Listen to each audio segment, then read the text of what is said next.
your mind is racing, like you're trying to do everything perfect. Like I don't know if you're breathing or not. I probably wasn't for most of the climb. You like dunk your head underwater and you don't get to come up for a breath until you finish, like until you fall or you send.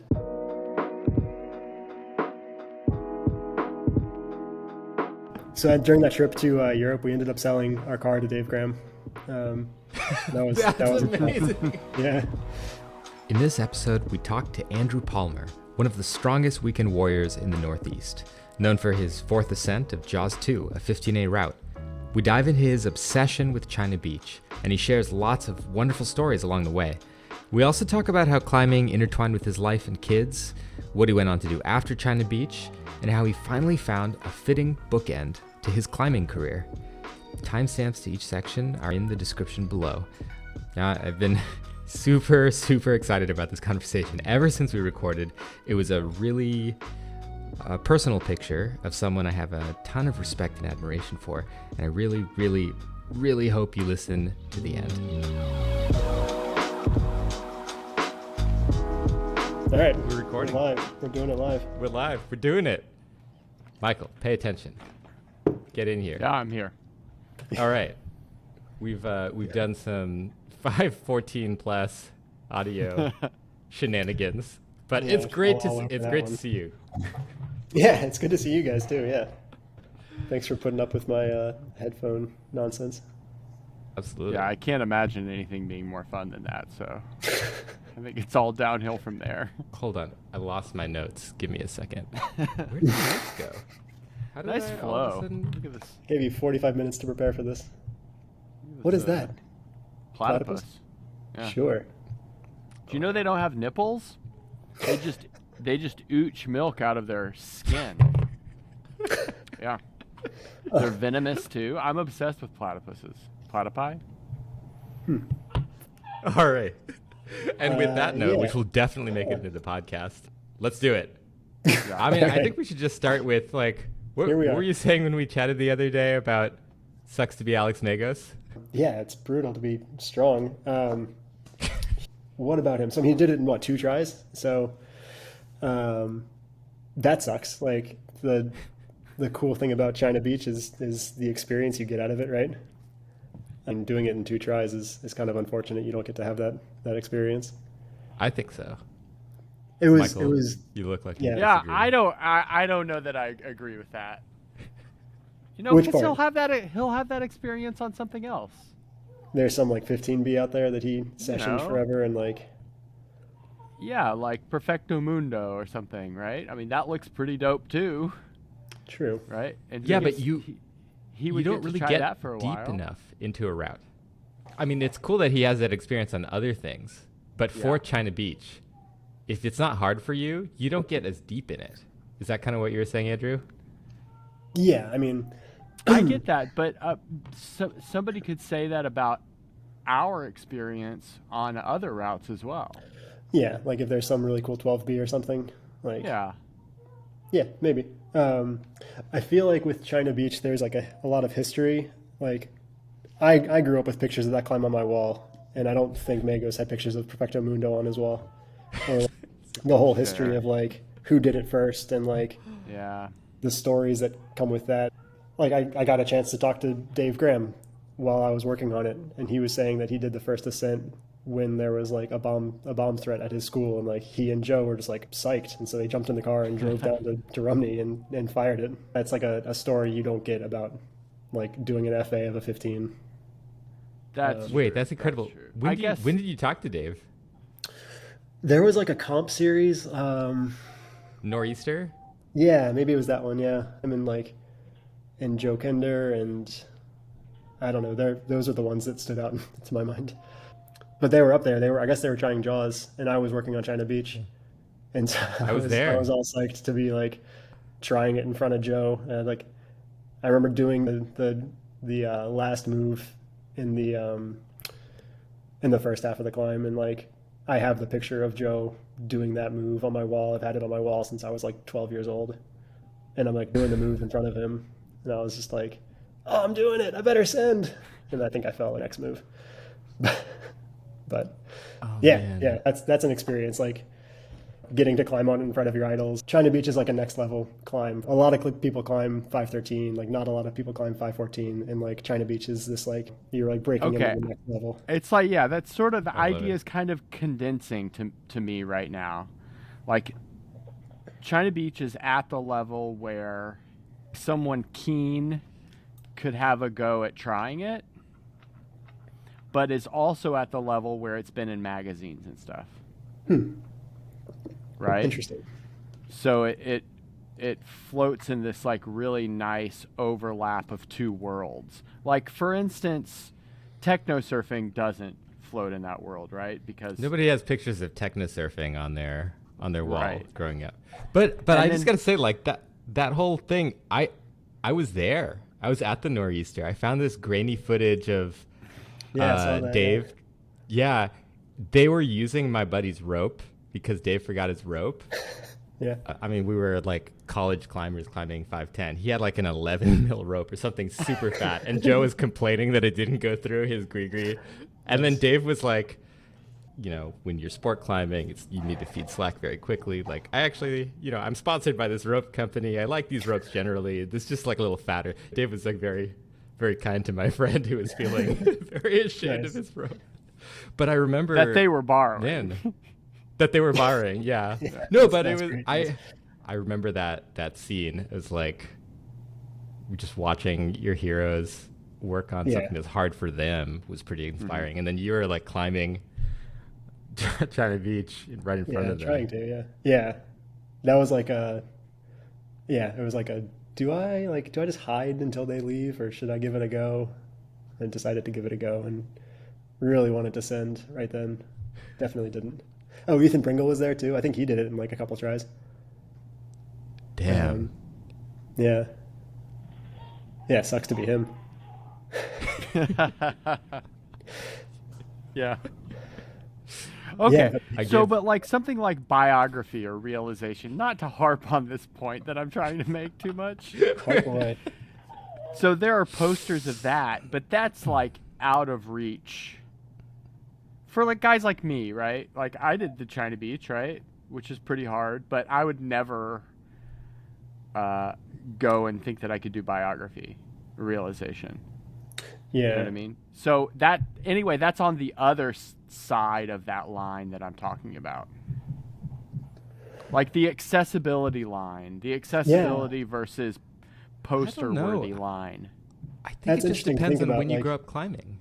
Exactly. Yeah, I was wondering if I wonder if we happen to do China Beach or work on China Beach during a time when people weren't regularly climbing 514. Like maybe we're entering a time when everyone's climbing 515, and like China Beach is just not that hard, and people just do it really quick, and like people do look at biography the same way we look at China Beach, as like this introductory test piece they've had on their wall since 2001 or whatever it was. Yeah, good point. And so like just as the world gets stronger, those lines change around. Like maybe China Beach is going to be like, yeah, it's a cool thing to do when you're warming up for Jaws, or like whatever, but it's not like this. I don't know, this thing the way it was for us, which sucks. Well, we were talking to Maddie, and he gave us kind of a rundown of how many ascents it was getting per year, and it's a lot more than around the time. I think I did it maybe like 6 months after you or something. Yeah, I believe it. I remember being back there, and there was a line on the China Beach ledge. Like, yeah, like Wow. I don't doubt it. And Maddie was saying like 4 or 5 people a season would do it. I'm not surprised. I mean, like your average 15-year-old is stronger than I am. Yeah, that's a good point. Sure. Yeah. There's this sense of things being out of reach when you first start climbing. Like I remember realization was the hardest route in the world when I started climbing. And so it's got that kind of special extra. But I mean, like Andre just tried to flash it a few years ago, right? Like, so I guess things change. Well, and I guess China Beach was never the hardest thing in the world, but but it does have this special art. And there's something about what you're talking about with Dave and Joe, and it's very special kind of in the history of New England. And right. Well, this kind of ties into something we we chatted about briefly before, which is you mentioned you had this expectation of what China Beach would be for you. And it was, the actual experience of it was a little bit different.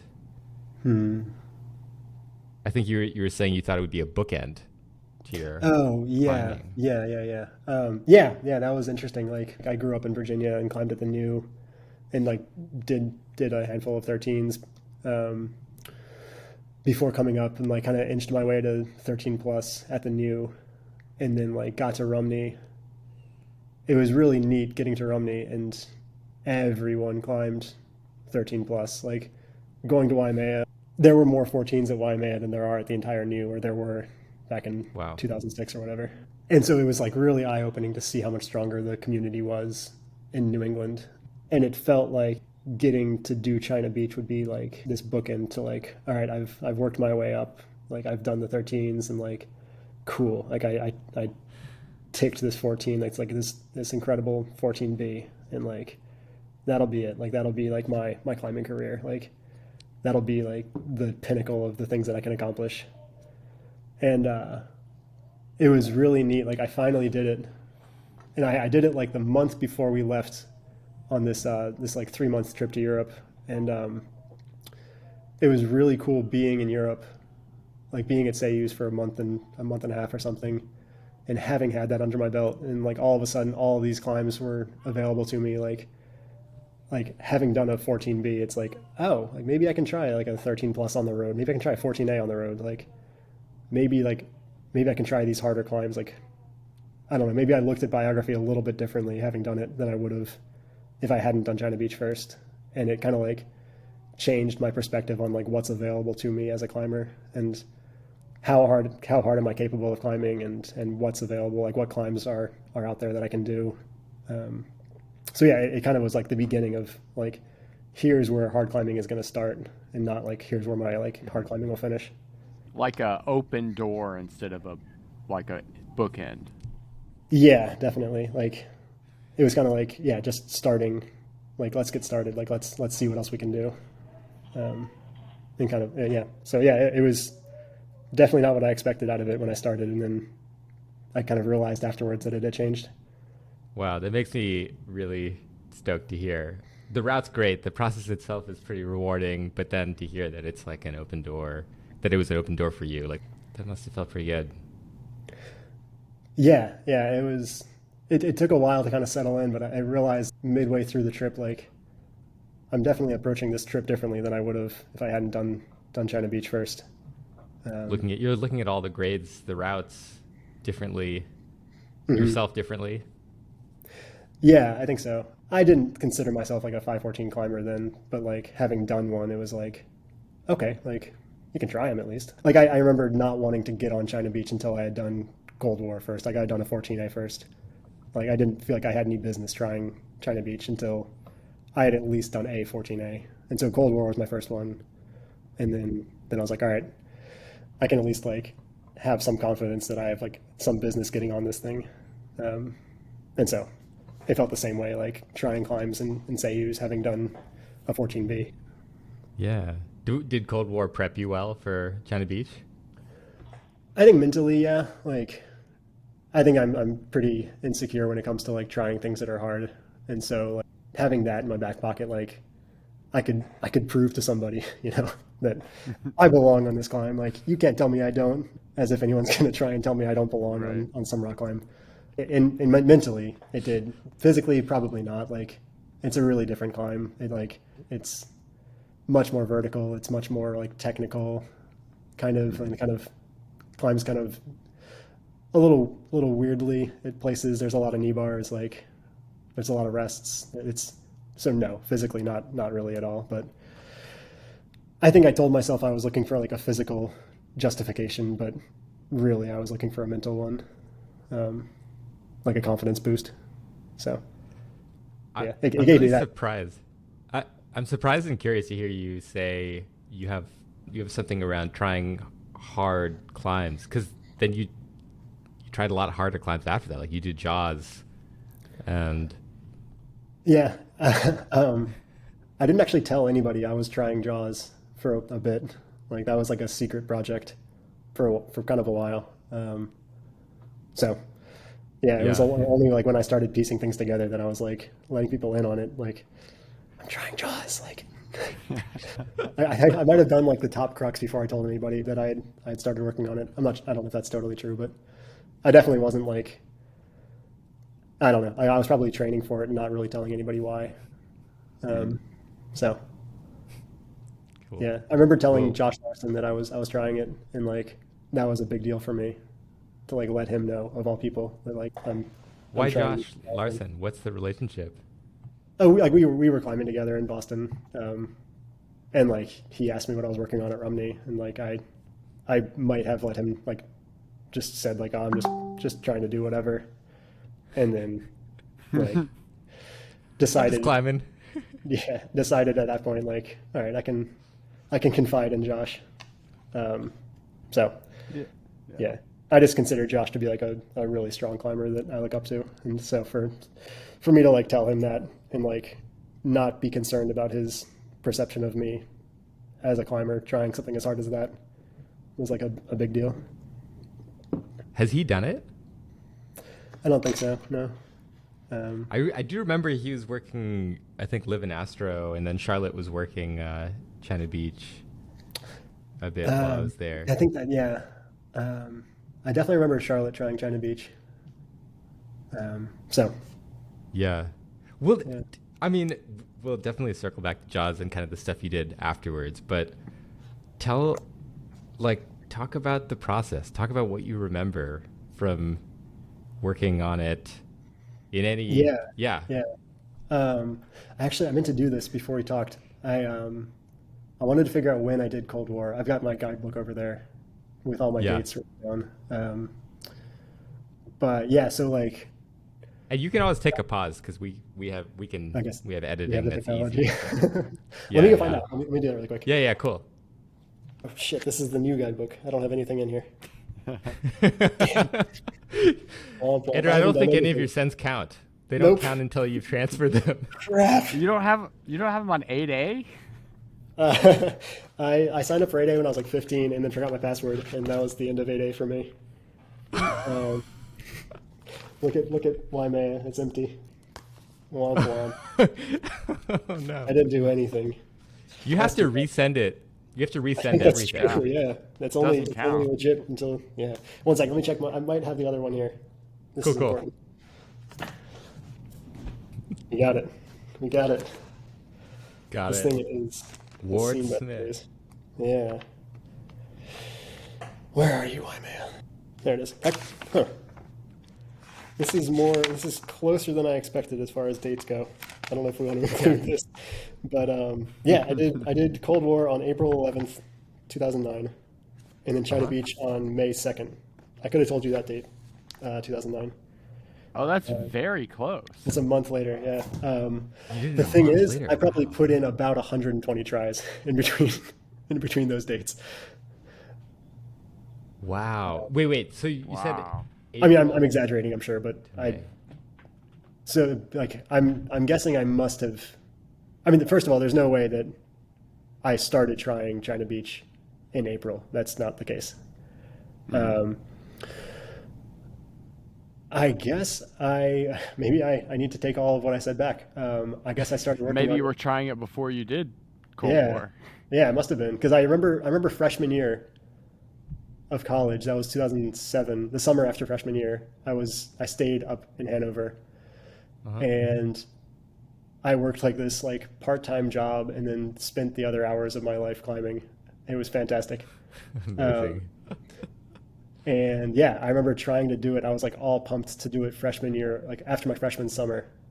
So I wanted to do it. I was working on it like religiously in 2007. So I definitely did not do it in a month. That is for sure. Maybe I guess, yeah, maybe I thought like the only way I could do it is if I had the confidence of doing another 14. So I'm full of shit. All of that. So you started working on it before you'd sent... Yeah, definitely. Yeah. War. I mean, there were some climbs that I had to get. Like I had to get on Predator when I got up to New Hampshire. Right. I had Even to though do that one's not very good. It's all right. I think it's okay. It's no You can't beat get a- junkie. I'm a fan of Beat Junkie. You can't beat the setting though. I mean, like, that's incredible. It photo. looks good from that one angle. True.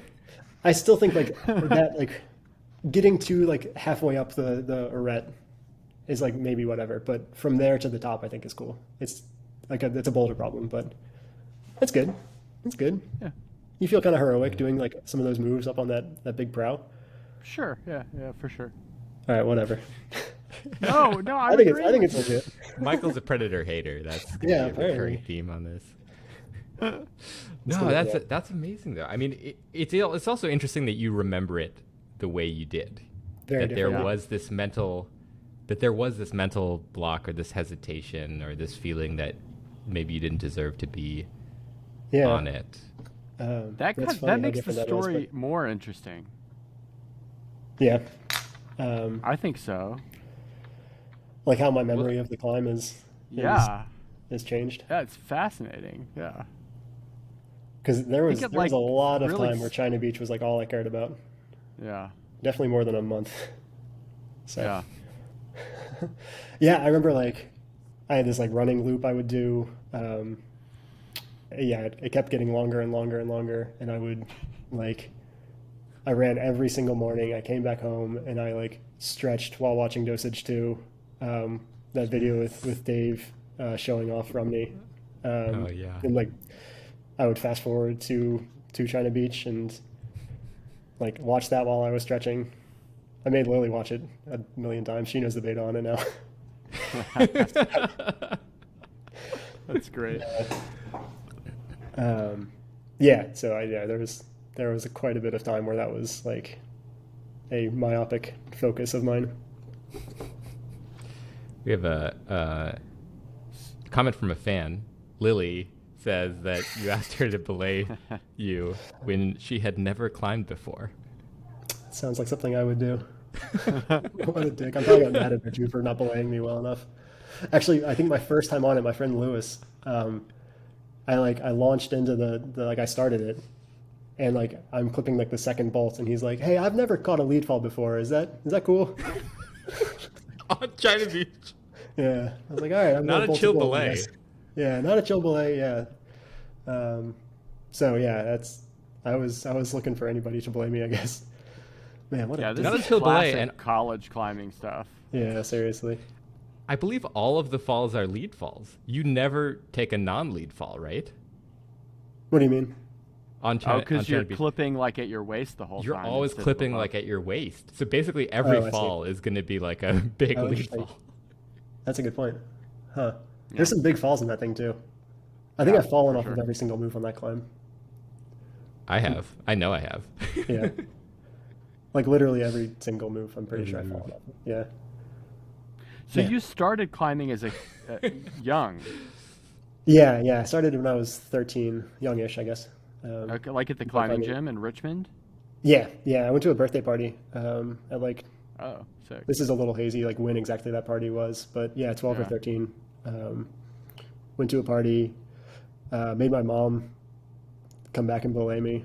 And like, she did the lead test and everything. I think she took a fall, not the lead test, but like the belay test. She took a fall for Yeah. me so she could like pass the test or whatever Yeah. with her tiny little 13-year-old kid catching her.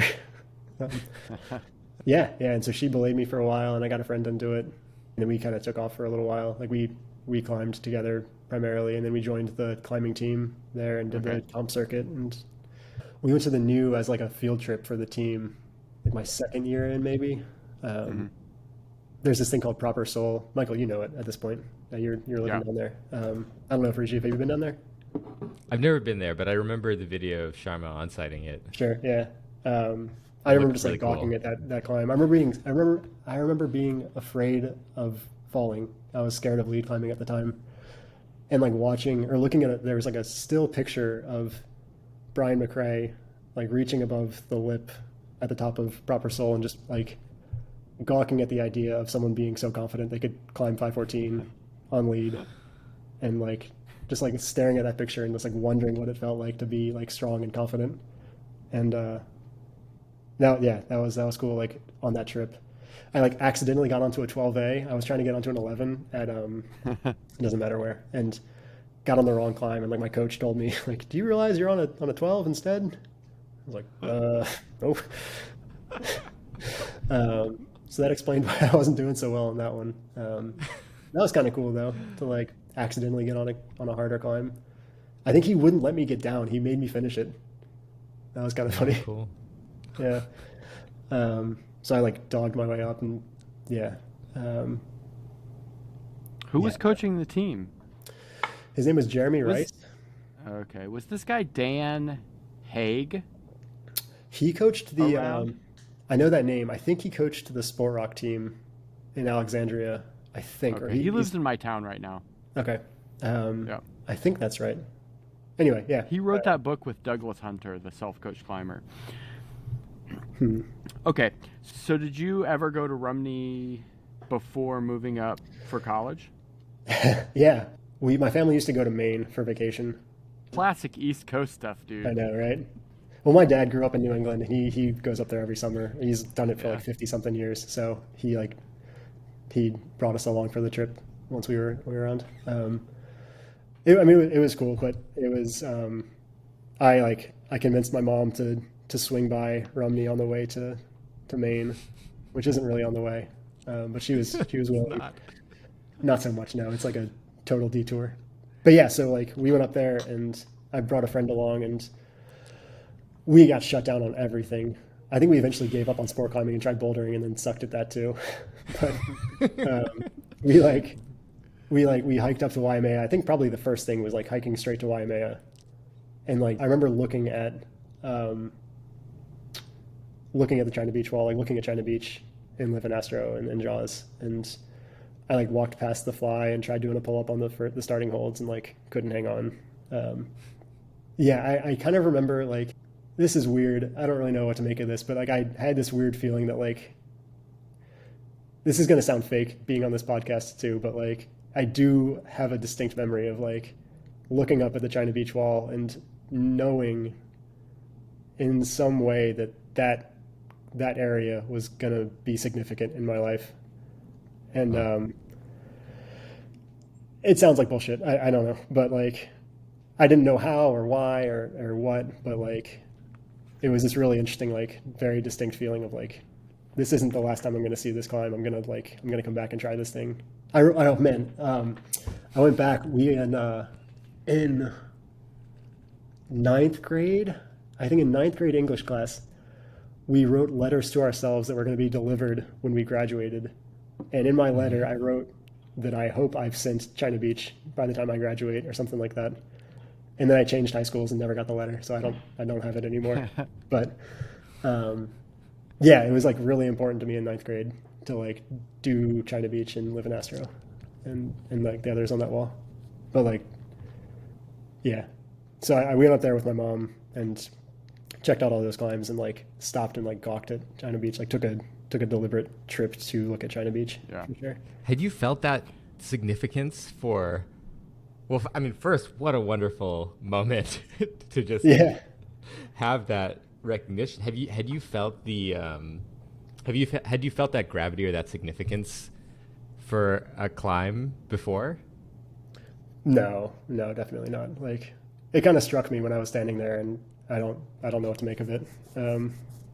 But yeah, hadn't felt it Yeah. before or since. There's like you go to areas like you go to Sayus, you hike up and like you're beneath the biography wall and you feel like the history and the significance of that, but it's not the same. It wasn't the same as like I know that the biography wall of Sayus is not going to be like it's not going to factor into my life pretty dramatically, but like something about the China Beach wall was like, yeah, it resonated somehow. I don't know. So did you go to Dartmouth to do China Beach? Definitely. That was, yeah. Although my freshman fall did not go well academically. I got up there and Due to climbing? Yeah. There was like we had this climbing email list, and people would email out saying like they're going to Rumney, they have room for one more person, and I think like probably like 9 times out of 10, I'd be like, I'm in, let's go. I failed a math class. There's 3 classes that you take, and I failed one of them. I'd withdraw because I was going to fail if I didn't withdraw. I'm glad I can laugh about this now, because at the time I was like, holy shit, I messed up. Yeah, like making that call to my dad was not good. I can imagine. Yeah, I can really imagine. Yeah. I had a similar thing, except I was climbing like V4. I had a similar type of like, I just got super hooked. Yeah. I failed some classes my first year, but it was because I had debilitating depression, so it wasn't quite as good. But that's not good. Yeah. That's not good. Yikes. That's not. Yeah. That's a bit worse. Yeah, I was just going climbing instead, and I made some good friends, and like climbed a bunch, so that was kind of good. Worth it. Yeah, went to the Waimea campus. The Waimea campus. Yeah, but yeah, no. So I did not go to Dartmouth to rock climb or to climb China Beach, but yeah, I mean, being close to Rumney was definitely factored into yeah. Like you made sure that essay was good. Oh yeah. I need to. Yeah, it's got to be so I can go to Rumney. Was your essay about China Beach? No. There was a lot of better things I could have done with my essays and all of that. My general approach to life at that age could have been better. But it all worked out in the end. But yeah, man, 18-year-old me was kind of clueless. I think like 18-year-olds are pretty just in general. Yeah, very. What else do you remember about the obsession? Talk to me about the obsession. You're roping random people into belaying you. Yeah, right. Anybody, just anybody you can grab. Any trip to Rumney you're taking. Mm-hmm. Yeah, man. You're training. You're doing some crazy training. Kind of. You're running. I didn't know how to train. That was Running, part of it. I come ran a on. bunch, yeah. I mean, running, it's kind of good, right? Yeah, I mean, I definitely, I did not know how to train. I didn't know anything about conditions. I was climbing it in like the dead of summer and like couldn't figure out why I was falling off the wall. I was an idiot as far as that goes. Like tactics didn't exist in my brain back then. But I think the closest thing I came to training for that thing was like I set a simulator for the Iron Cross at the top in Dartmouth's climbing gym, and like did that a bunch of times. The really small gym, right? Yeah. Well, I mean, it's all right. It's not so small. Right. Yeah. I've been there for like a climbing comp or something. Yeah. I mean, no, it's not a big gym. Yeah. It's not. It's My not a big gym. understanding was It's the that it was racquetball well park or two. equipped, though. Yeah. It was there was this wave wall. It's amazing. Way better Yeah. than Princeton's gym. Miles better. Just amazingly better. Yeah. So you set the Iron Cross. Yeah. I did that a million times. I think that helped when I went back and tried it the next season or whatever. It was cool being at Dartmouth. Like, I didn't go back to the gym. I climbed like regularly and didn't climb in the gym from like March to December or something like that. Like that was awesome. Whoa. I miss that. But yeah. So I did like worked on the Iron Cross in the gym. I think we had a campus board that I like tried playing on a little bit, but like not really. Probably would have done China Beach faster if I knew anything about training. But whatever. Yeah, it's funny. In the grand scheme of things, like 2009 when you did it, and probably 2007 when you started trying in earnest, that's not really that long ago, but climbing training has developed so much since then. Yeah. So what you were doing was probably more than 95% of that what anyone else would do around that time. I don't know if that's true. Like, I mean, I was fingerboarding and stuff at that time, but yeah, I think there was training out there. I think climbing has come away from, there's like an adventure aspect of it, and like, I don't think China Beach was exclusively like grade chasing. I think there was something more to it than that, and I think like, I guess it's not fair to say. I guess like, it almost feels like training for climbing is so well established now that it's like you follow this routine you're going to get these gains. And I feel like it almost felt like there was this philosophical reluctance to engage in that kind of thing instead of just like pursuing climbing for climbing. And I think that's kind of the approach I had at the time. Like maybe it would cheapen the experience if I did, 10,000 pull-ups on like tiny edges or something. If I could just like force the ascent just because I got stronger. I don't know. Which I don't know. And are you talking about China Beach, like the experience of China Beach that you wanted to have?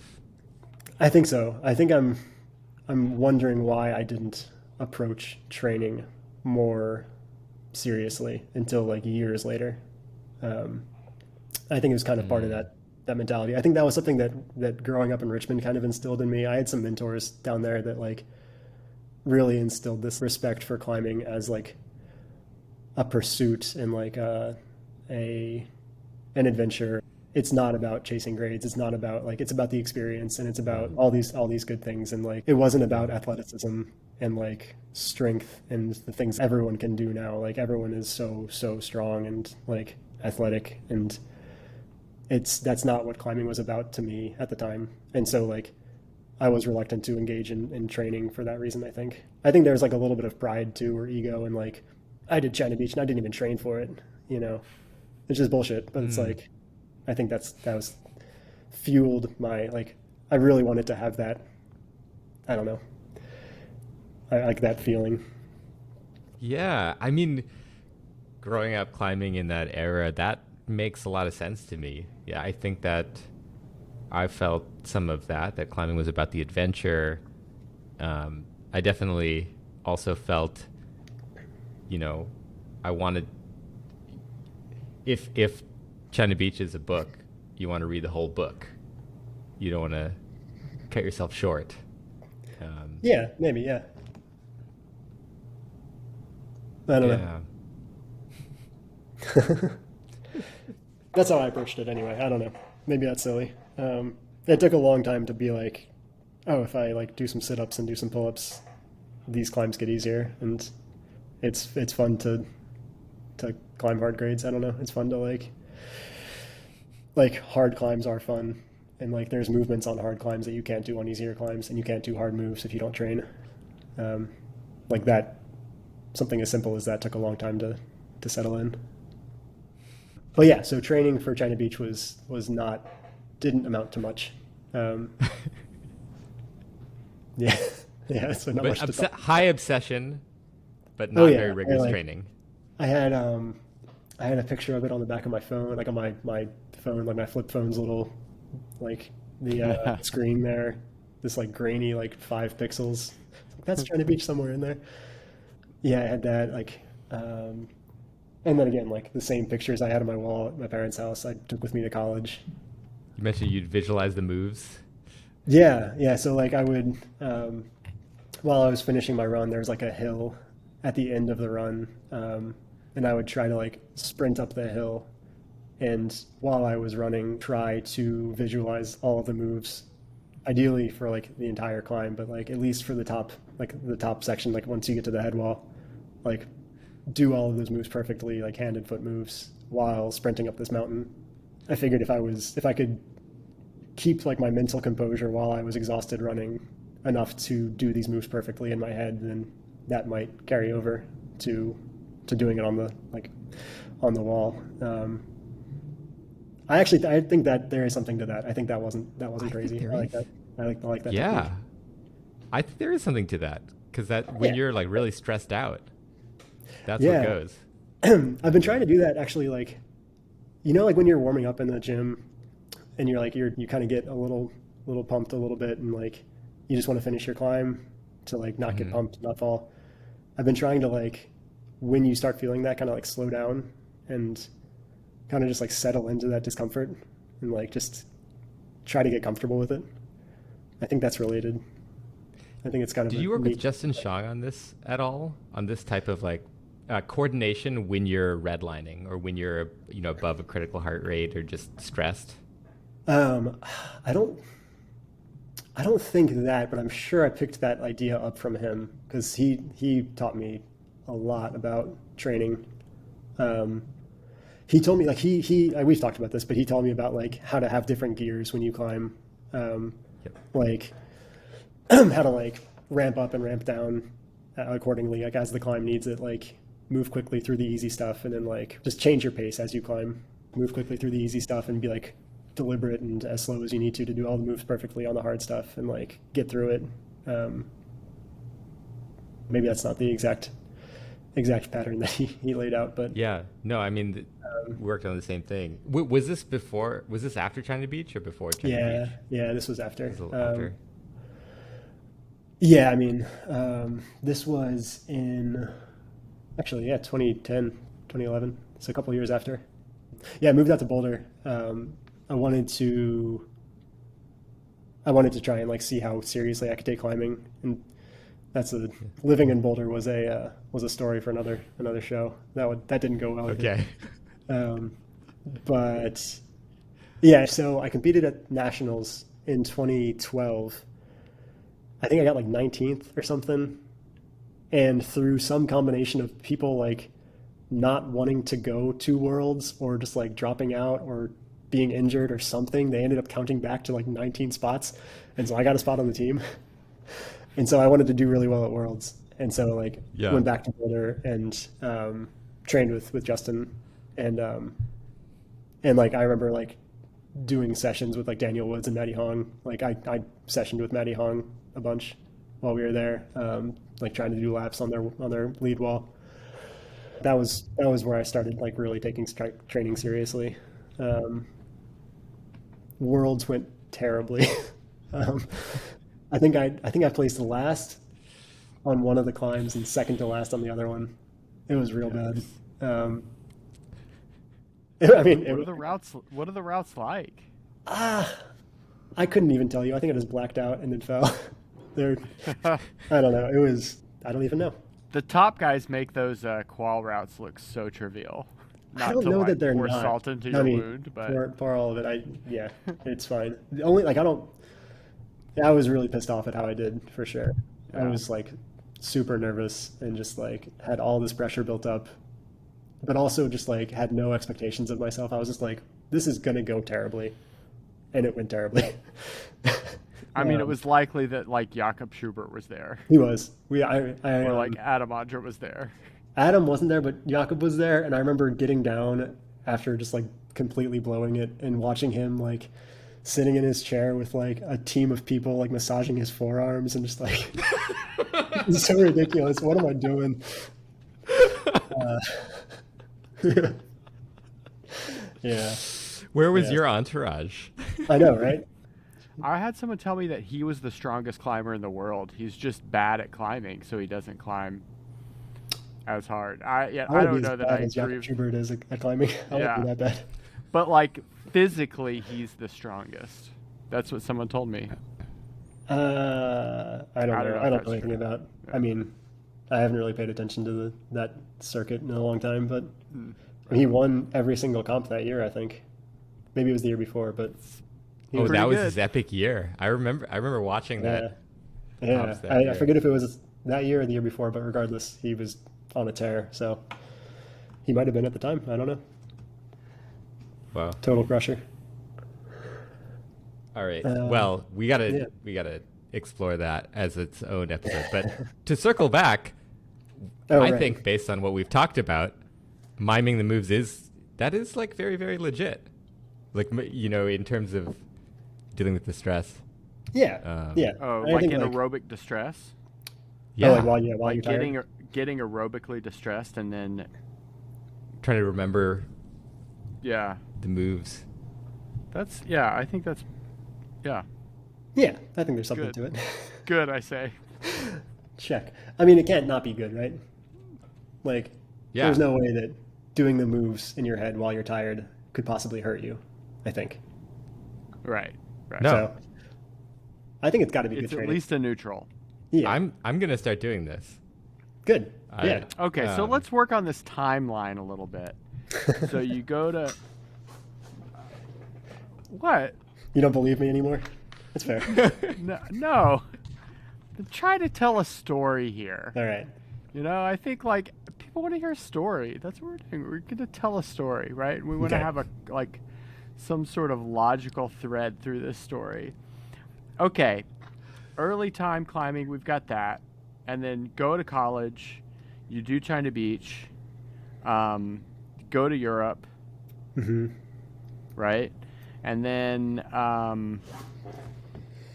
I move away for a little bit, but then like in 2012 or something, me and you are climbing together a bit Yeah, yeah. Moved back to Boston in for 2012. that. Yeah. Okay, from Boulder. Oh no, you No. lived. I lived in You Virginia had for a some couple time years. in Richmond. Yeah, I lived in Boulder for like 6 months after graduating, moved down to Virginia for a couple of years, and then moved up to Boston fall of 2012. Did you clean stuff up at the New when you lived in Virginia? Yeah, I did. I did. I mean, yeah, like the 14s that I hadn't done while I was in high school, Yeah. which was, I didn't do any 14s in high school. So, but like So you did all the 14s in the New. maybe I think I did the ones that I could. There's kind of a lot now. I was Yeah, I just think being they've. sarcastic. Okay, yeah, no, I don't think so. But like Proper Soul and Still Life, Yeah. Trebuchet, what else? Mango Tango. I was proud of that one. Yeah. Coltrane, or was that around? No, I think it was around, but I didn't do it. Yeah. Mikey, he put it up, and he's a friend of mine. He was like, he raves about that climb. He loves that thing. So Yeah, it's supposed to be good. yeah, so didn't do that one. Did a handful of 14s there, and then moved back to Boston. I think I did Livin Astro that fall.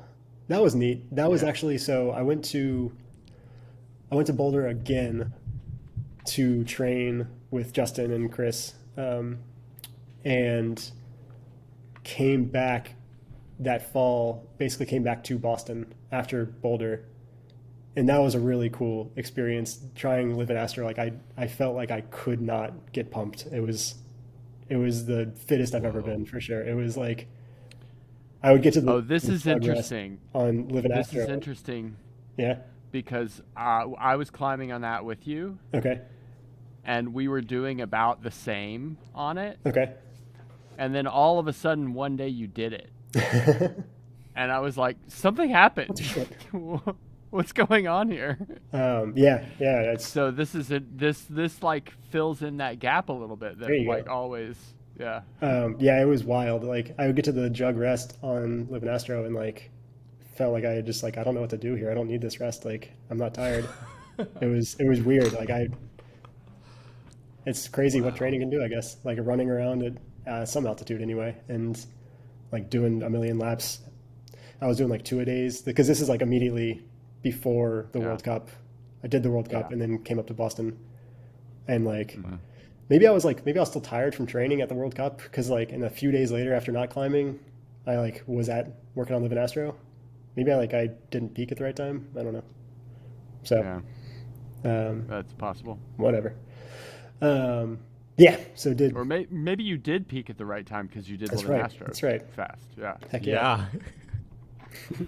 I could have placed like 31st at the World Cup instead Yeah. of 32nd, or I could have done. I Livin mean, Astro. no offense, you probably would not have like I think that's fair. made finals even your best. I think that's pretty Yeah. accurate. Yeah. I don't know. I'm think highly indignant on of your Andrew's climbing, behalf. but What the hell, man? What the hell, Michael? That's cool.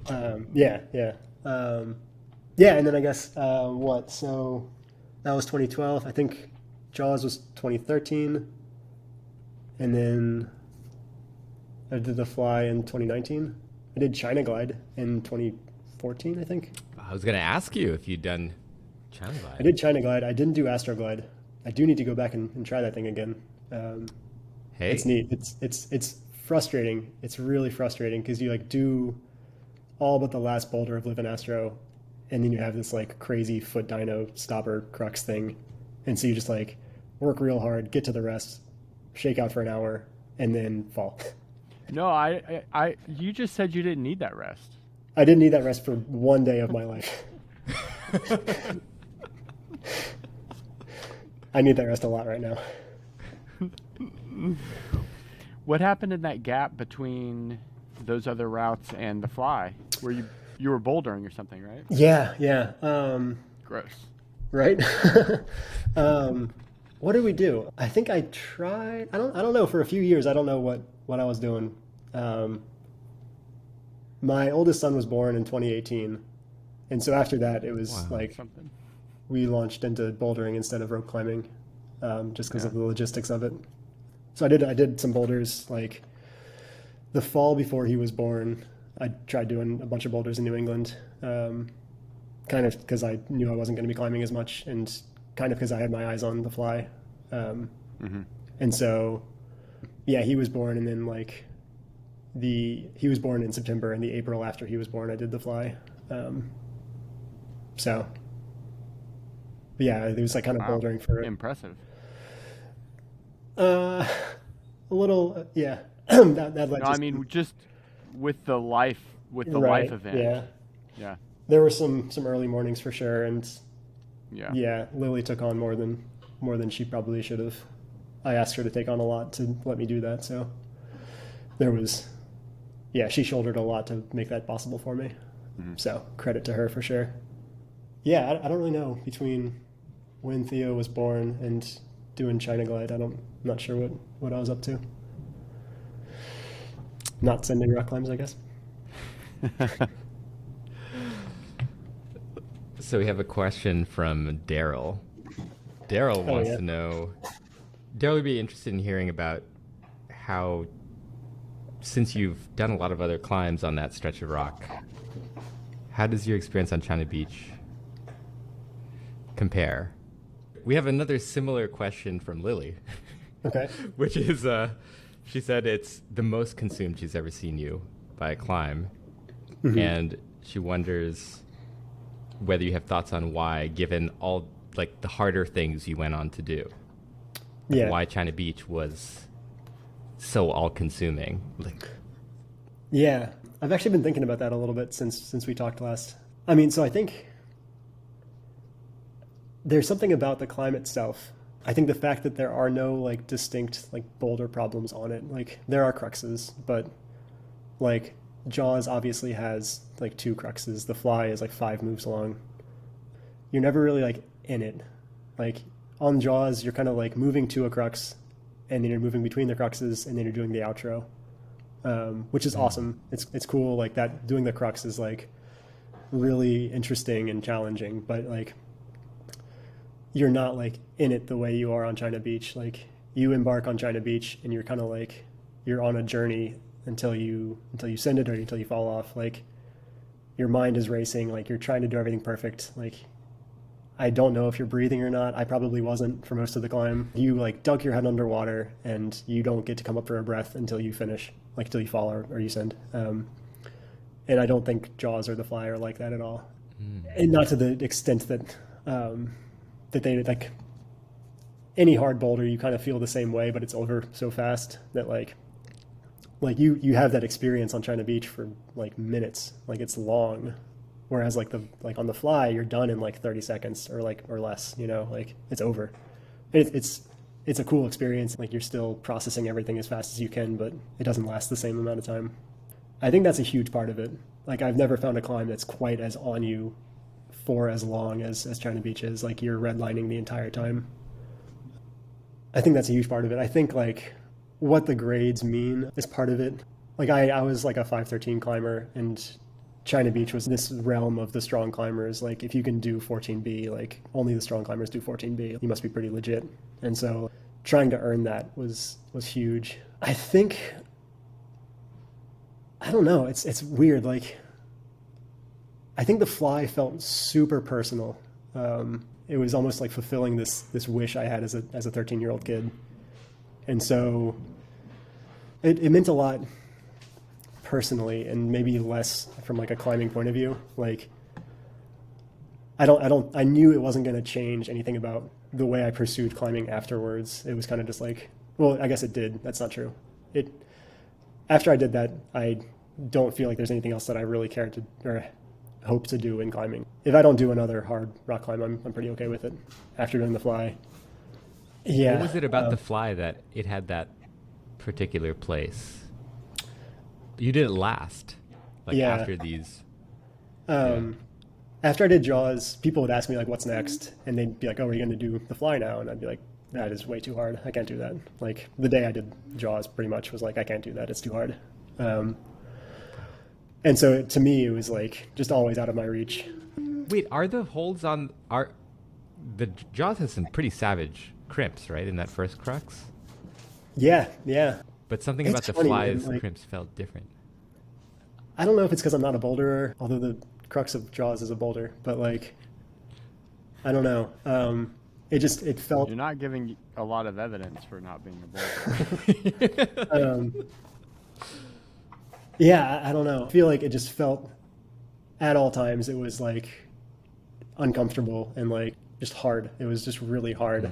And on Jaws, I was able to like finagle some beta, like some foot beta or like some hip beta, and like it made it fit, you know? And I just never really did that on The Fly. Like it was just like always on me. It was always like really challenging. And I figured out something on Jaws that made it feel like a whole lot easier when I did it than it did when I first started it. I don't know. I don't know if it's like a function of like how the movements feel. But yeah, The Fly just always felt out of reach. And then it was finally like, I should try and do this thing. I think knowing that Theo, like we were going to have another kid, or we were going to have a kid, knowing that like it's probably going to be hard to try hard in the future. So if I'm going to do it, it's got to be soon. So like that was a huge motivating thing. But I think that was like a largely personal pursuit. Certainly more than China Beach was. I think China Beach was like a climbing goal. Like it was a huge climbing goal. And oh man, I wish I had a better answer for this, like why it was so consuming. Maybe The Fly ended up being the bookend that you thought China Beach was going to be. It definitely was, yeah. This isn't supposed to be about The Fly, but like I remember watching, this is kind of funny. I guess like I watched Alex Waterhouse. I think he did it like a few days before me. And I knew he was working on it from someone, but I didn't want to watch his video until after I had done it, because I had a feeling he was going to look a lot stronger on it than I did. And I finally, after I did it, I watched him and he does. Like he's really strong. And I kind of realized like he did Child of the Storm in like 2 tries, I think, or like in a day at least. Like he did it real quick. He's done like a bunch of 13s. I think he downgraded The Fly. And I kind of realized like, I guess that's kind of all I got. Like that's as strong as I'm gonna get, and like it's just kind of not that strong in the grand scheme of things. Like there's a lot of people out there who are a lot stronger, and like I'm pretty okay with that. Like I did everything that like 13-year-old me wanted to do in climbing. If I do other hard climbs, that's awesome, and if I don't, like I'm pretty okay with it. But yeah, it's funny you caught onto that, because that's absolutely how it felt. Sounds like you did a little bit more than 13-year-old you expected. Like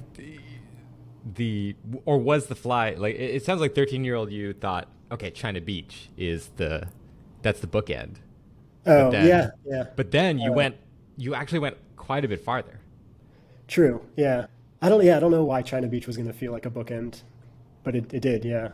I think when I was growing up, I like wanted to climb as hard as I was physically capable of climbing. Like I wanted to do the most that I could do, and I didn't really know what that meant at the time. But like, I think doing The Fly was it. I was like, I don't know that I've got a lot more in me to train harder. Like, it might have been like the culmination of like everything I learned, like climbing with Justen and like climbing on China Beach, like being at that wall, like learning what it means to rest and to eat well and like not starve myself, stuff like that. All kind of like contributed to me doing that thing at the end. And so it was like, yeah, that's what I've got, and like I did it, so that's awesome.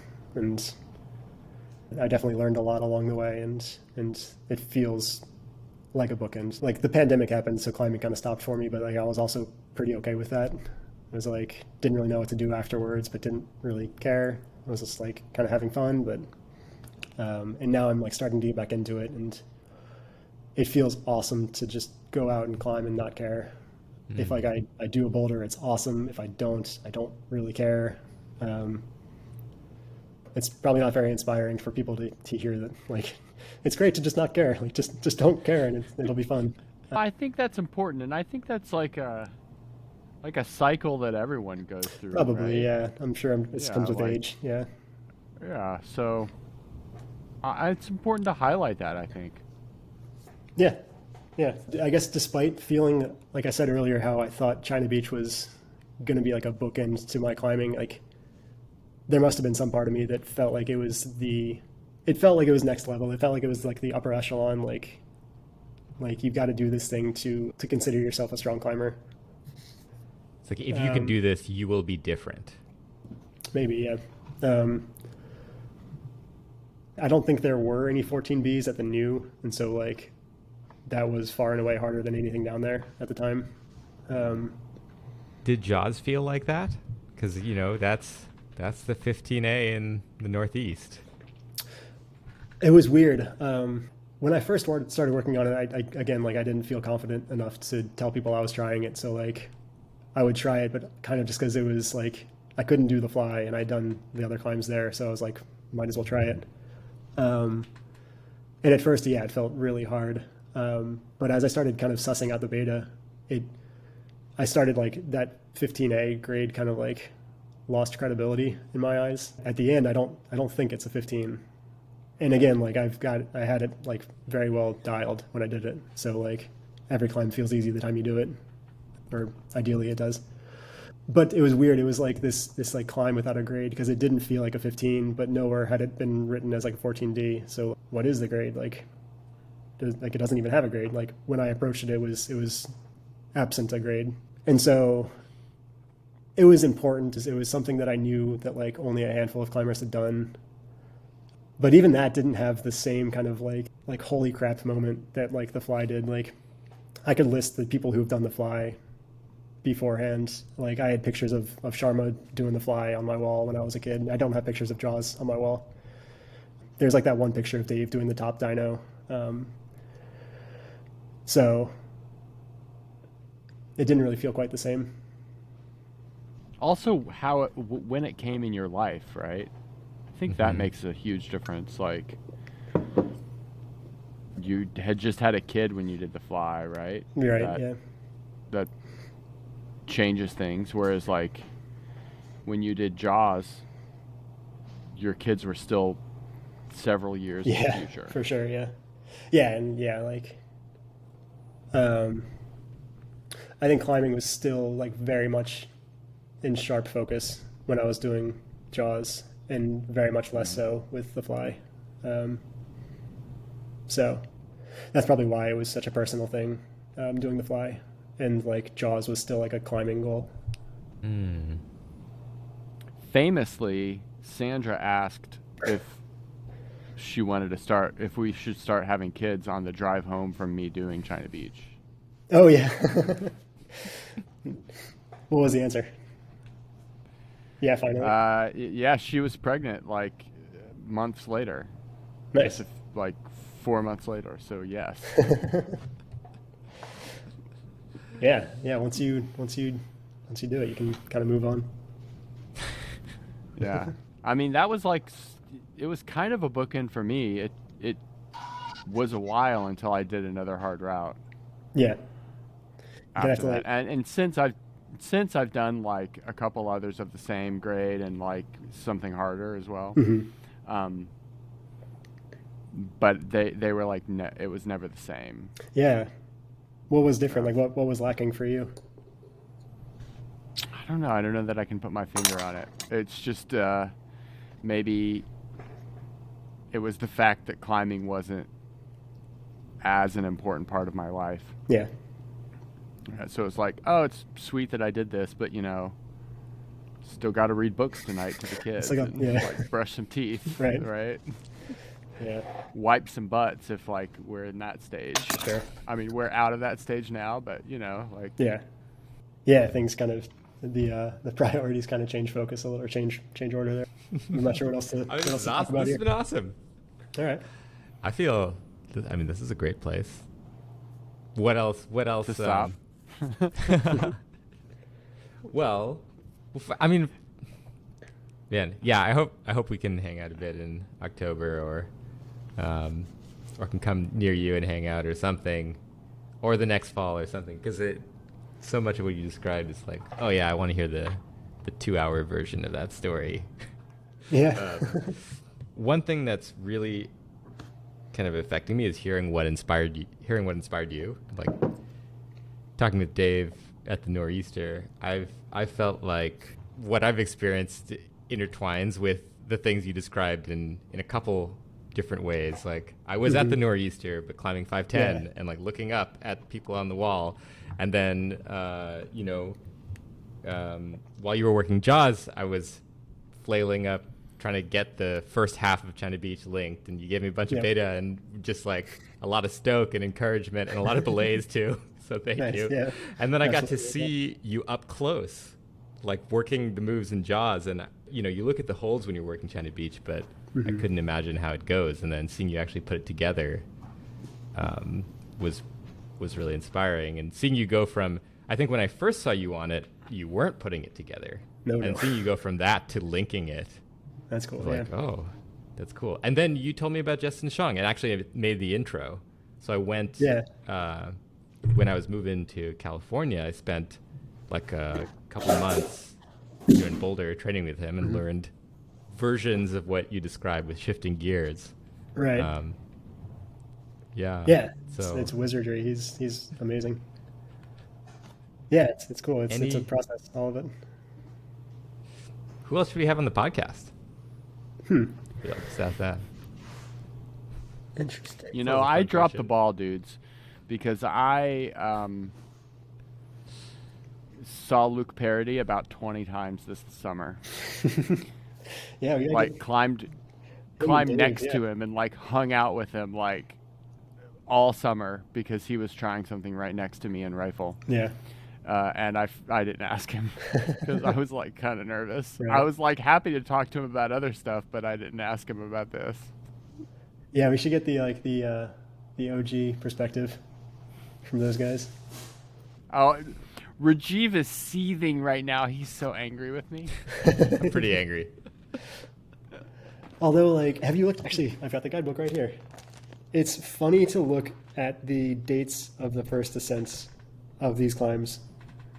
I think Dave did Waimea over the course of like one summer when he was like 17 years old, and then moved out west or something. Like, he did so everything so fast. It's like Jaws, 97 to 99, right? Or like...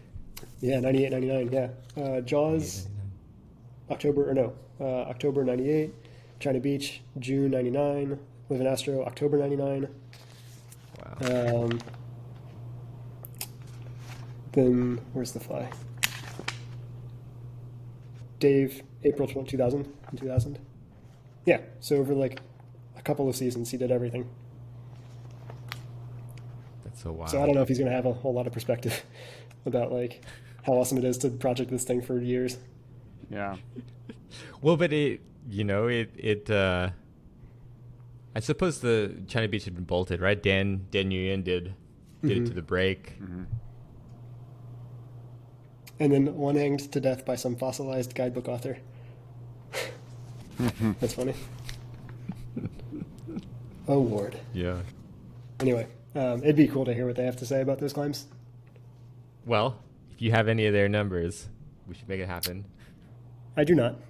So during that trip to Europe, we ended up selling our car to Dave Graham. That was amazing. Yeah. We like had this car we were trying to figure out what to do with. We ended up, we traveled Europe for 3 months and spent we netted out like $500 in terms of like travel costs because we like bought this car and then sold it to Dave. Wow. He left us with this guy. I don't actually even know who he is or why he was in the crew with them, but he drove with us to Paris and then left us there and took the car back. And that was it. And it was just like, I think he gave us like an envelope of cash or something. And like we tried tracking him down to like transfer our insurance or something. And we ended up running into Joe a few years later, and he told us that he just like left the car in some field somewhere. So, yeah. Oh man. I don't know how those guys. Yeah, you would think, considering their full-time jobs are to be on the road and climb, they would have being on the road climbing figured out better. Yeah. and I don't know that they do. Yeah. Like remembering a rope, for example. Sure. Yeah. Yeah. Anyway, so I Cool. don't have his number, but you would think that I should. Anyway, yeah. Well, should we wrap there? Yeah. I think Sure.